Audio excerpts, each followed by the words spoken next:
Kisah pencarian tentang cawan suci atau yang biasa disebut Holy Grail sampai saat ini masih menjadi sebuah misteri. Di manakah lokasi Holy Grail saat ini?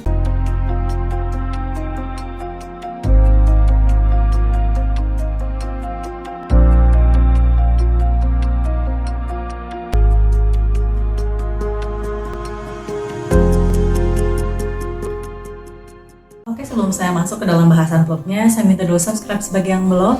Saya juga minta like dan komen di akhir, dan tolong sharing juga ke beberapa teman agar pengetahuan semakin bertambah. Sedikit sekali orang yang tahu tentang organisasi ANNRB. Jadi organisasi ini adalah yang dibuat oleh 3 pria yang merupakan bagian dari Nazi Jerman. Perkumpulan rahasia ini didirikan oleh Heinrich Himmler, kemudian Hermann Wirth, dan Richard Walter Derrit. Tapi ketiga orang ini mungkin namanya masih terdengar asing. Hermann Wirth adalah seorang sejarawan Belanda yang terobsesi dengan Atlantis. Sementara Walter Derrit adalah pencipta ideologi darah dan tanah Nazi serta kepala dari ras, kantor ras, dan pemukiman pada saat itu. Adapun Himmler yang dikenal sebagai politisi dan kemudian sebagai komandan militer SS Schutzstaffel. Secara resmi ANNRB ini terdaftar sebagai masyarakat studi untuk sejarah intelektual, primordial, dan warisan leluhur Jerman. Organisasi ini didanai oleh anggota Nazi Jerman serta himpunan Nazi yang disebut The Reich, dan tujuan sebenarnya adalah untuk meneliti sejarah budaya dan karakteristik ras Arya dalam upaya untuk membuktikan bahwa mereka adalah ras paling mulia dan paling unggul serta turunan langsung dari dewa. Salah satu impian Himmler ini katanya menciptakan agama baru yang akan menggantikan agama Kristen di Jerman pada saat itu. Untuk itu ANNRB yang diintegrasikan ke dalam SS sekitar tahun 1940 memenuhi banyak misi di seluruh dunia untuk mencari peninggalan langka termasuk mitos dan teks kuno. Organisasi ini memiliki banyak dari 50 cabang yang berbeda dan menangani lebih dari 100 total proyek penelitian. Beberapa cabang penelitian ini dilangsungkan di Tibet, kemudian di India, dan ekspedisi arkeologis lainnya. Penggalian arkeologisnya sendiri dilakukan di Jerman, Yunani, Polandia, Islandia, Rumania, Kroasia, dan masih banyak negara lain termasuk Afrika dan Rusia yang merupakan bagian yang diduduki pada saat itu.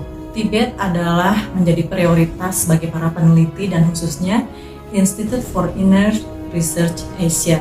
Salah satu institut penelitian ANNRB ini berhadapan dengan teori es dunia yang menyatakan bahwa ada beberapa bulan dalam orbit yang berbeda di sekitar bumi, dan pendekatan benda-benda di planet ini menghasilkan pergeseran kutub dan peristiwa bencana.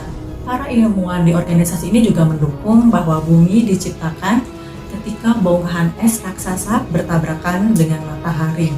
Terlepas dari eksplorasi sejarah, ANNRB ini juga melakukan eksperimen rahasia dengan teknologi baru. Beberapa di antaranya diduga melibatkan artefak atau teks kuno yang telah ditemukan selama ekspedisi ini berlangsung. Selain itu, eksperimen terkenal juga dilakukan pada manusia yang hidup.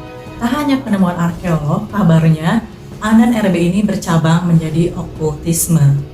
Penelitian yang mereka cari termasuk ada hubungannya dengan paranormal, ilmu semu dan studi tentang UFO, dan pengembangan senjata karena obsesi Himmler dengan topik-topik seperti itu. Ada sebuah berita yang menyangka bahwa Nazi sudah berhasil melakukan kontak langsung dengan alien.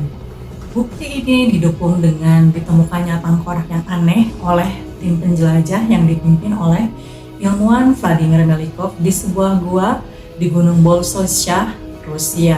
Berita itu baru menyebar setelah ditemukan sebuah koper Nazi dengan peta Nazi yang berwarna di wilayah Adygea yang dibuat pada tahun 1941. Jauh dari koper itu ditemukan sebuah tengkorak dengan bentuk yang tidak biasa. Mereka sudah mencocokkan bahwa ini bukan tengkorak binatang, tapi juga tidak terlihat seperti tengkorak manusia. Penemu ini menduga bahwa ini adalah alien.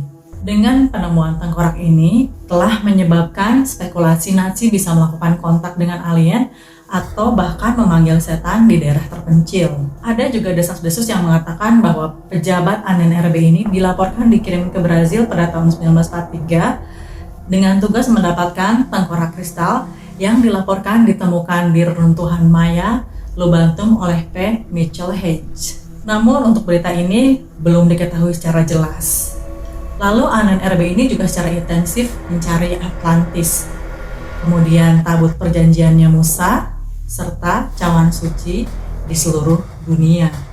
Legenda cawan suci adalah salah satu yang paling abadi dalam sastra dan seni Eropa Barat.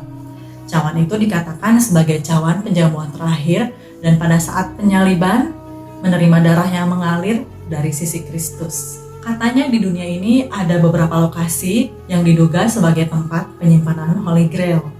Dan tempatnya kebetulan ada 5, kita mulai bahas satu-satu ya.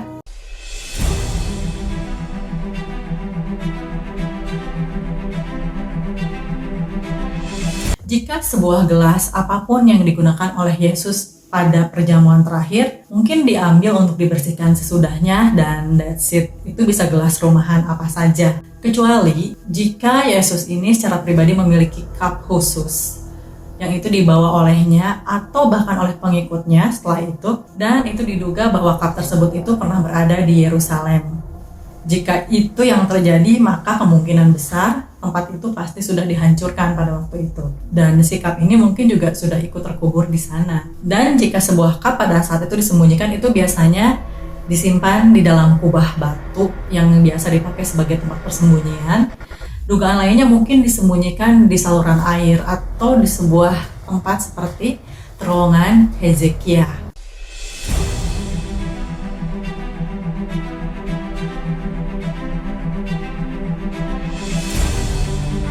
Dugaan nomor 2 adalah disimpan di Katedral Saint Lawrence, Genoa, Italia. Jika cawan suci ini benar-benar bisa selamat, itu mungkin telah diselundupkan keluar dari Yerusalem pada abad ke-1 atau kedua, atau ditemukan dan diklaim oleh pihak gereja Katolik pada abad ke-4 atau ke-5, dugaannya begitu.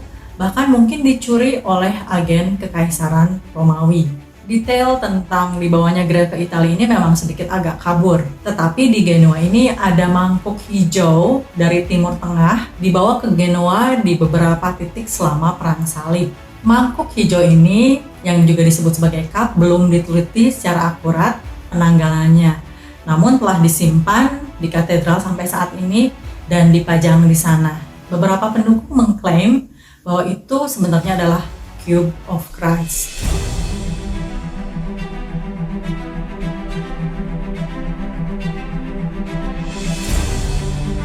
Ketika datang ke lokasi untuk cawan suci, setidaknya dalam tradisi populer, tidak ada tempat yang bisa mengalahkan Inggris Barat Daya. Jadi seperti vlog saya yang sebelumnya, di Inggris Barat Daya itu adalah tempat yang sangat misterius ya. Kamu bisa tonton vlognya tentang misteri alien di sana. Menurut legenda, cawan ini diambil oleh Yosef dari Arimatia setelah penyaliban Yesus ini. Setelah ia mendapatkan cawan suci itu, ia melarikan diri dari Palestina untuk menyelamatkan hidupnya. Dan kemudian ia berakhir di Inggris, di mana ia diduga memiliki hubungan dengan penambang timah di area ini. Cawan ini juga diduga terperangkap dalam legenda Arthur. Berabad-abad kemudian, dalam kekacauan, kehancuran Kekaisaran Romawi di Barat, seorang pria bernama Arthur membangkitkan orang-orang Inggris dan mendirikan setidaknya untuk sementara waktu sebuah kerajaan baru di Inggris. Katanya sebagian besar dari tugas ini, terutama dari para satrianya, adalah mencari dan menemukan cawan suci yang katanya oleh orang disebut-sebut terkubur di kaki Salisbury Tor yang kelihatannya tampak aneh ini, di mana sampai hari ini mata air bagi kehidupan sekitarnya di dasar bukit dikatakan mengalir melewati Grail yang sudah terkubur di Salisbury Tor ini.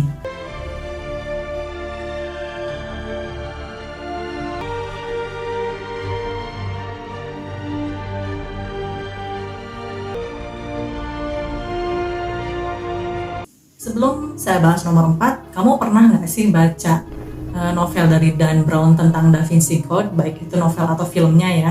Jadi itu menceritakan tentang pencarian si Grail ini, yang sebenarnya ini didasarkan pada true story. Di dalam cerita itu cawan suci ini dibawa dari Palestina ke Italia oleh Templar Knights dan di sana kemudian dibawa ke lokasi yang dirahasiakan.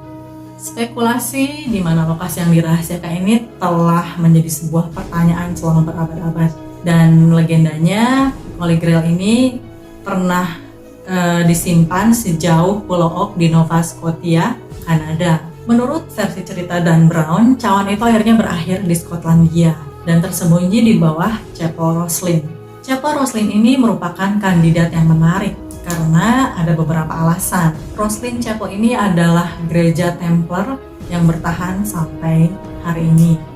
Kemudian chapel ini isinya benar-benar aneh dan menyeramkan katanya. Pendukungnya mengklaim bahwa Grail disembunyikan baik di kolom yang dikenal sebagai apprentice pillar atau di ruang bawah tanah keluarga. Dan alasan ini juga mengapa Dan Brown sudah melakukan riset yang memention tentang Kapel Roslin di novel dan filmnya ini. Jadi dugaan keempat ditaruh di Roslin Chapel.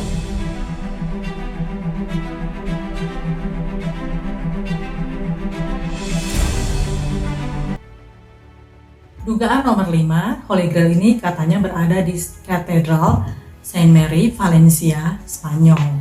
Jadi pada tahun-tahun berikutnya banyak artefak Kristen berjalan dari atau melalui Italia ke titik-titik lain di Eropa. Salah satu tujuan paling populer adalah Spanyol. Beberapa tradisi terkuat dari cawan suci terikat dengan Spanyol. Setidaknya ada beberapa tempat lainnya yang diduga yang lebih kecil di mana Holy Grail ini pernah disimpan. Yang pertama adalah Saint Mary de Montserrat di Catalonia dan Basilika Saint Isadora di Leon. Sebuah cangkir yang disimpan di sana telah ditelusuri berasal dari Timur Tengah yang berasal dari era Romawi, meskipun tidak ada cara untuk mengetahui dengan pasti. Itu diakui oleh Gereja Katolik Roma sebagai chalice yang resmi. Dari bentuk dan ukuran piala dapat disimpulkan bahwa itu adalah warisan Yahudi kuno. Piala itu berasal dari zaman Raja Herodes Agung, yang dimana ayah Herodes yang merupakan tokoh yang begitu menonjol dalam gairah Kristus. Selain itu, menurut Matteo Garcia, selain fakta bahwa batu yang digunakan untuk piala ini ternyata hanya bisa ditemukan di tanah suci.